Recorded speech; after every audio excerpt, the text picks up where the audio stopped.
The cocoons of moths have been used to create high-quality fabric for over 4,000 years. A Chinese tradition says that it was discovered by Empress He Ling Shi. When a cocoon fell into her teacup, the Empress discovered a long, thin fiber of silk.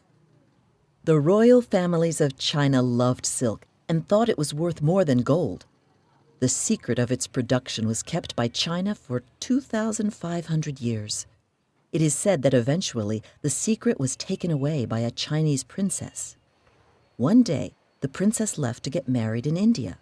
In her hair, she hid some silkworm caterpillars and mulberry seeds for their food.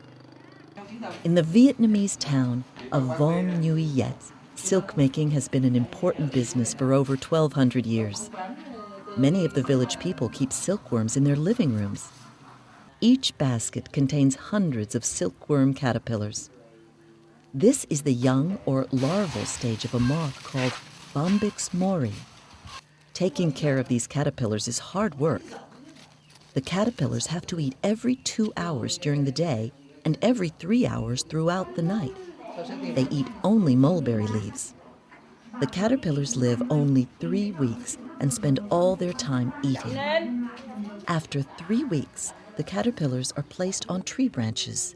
Here they begin to spin their cocoon. They create this cocoon to protect themselves as they turn into adult moths. First, the caterpillar creates a loose pattern of fibers. Eventually, it becomes closed off from the world. The silk fibers come from a part of the caterpillar's mouth called the salivary glands. The insect spins its head around, and an unbroken silk fiber comes out.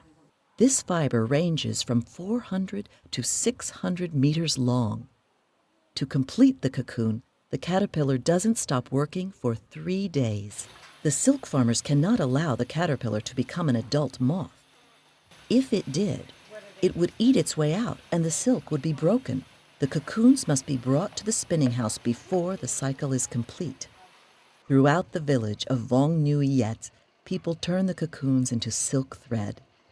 The first step is to heat the cocoons so that the silk becomes loose. The end of each cocoon must be found by hand and spun together.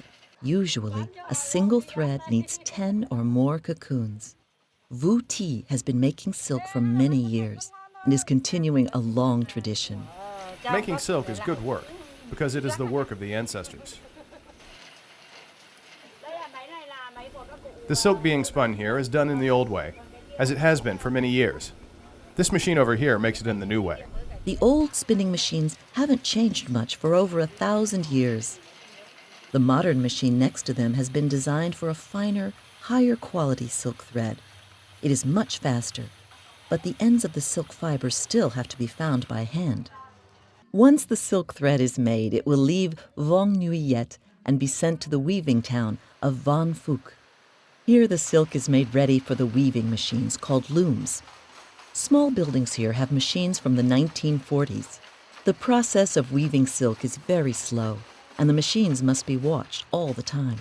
It takes around 2.5 hours to make 1 meter of silk material. After a lot of work on the part of man and moth, the silk cloth is finally completed. Despite the invention of cheaper materials, natural silk is still loved for its beauty and comfort. This amazing product of man and moth continues to be extremely popular around the world.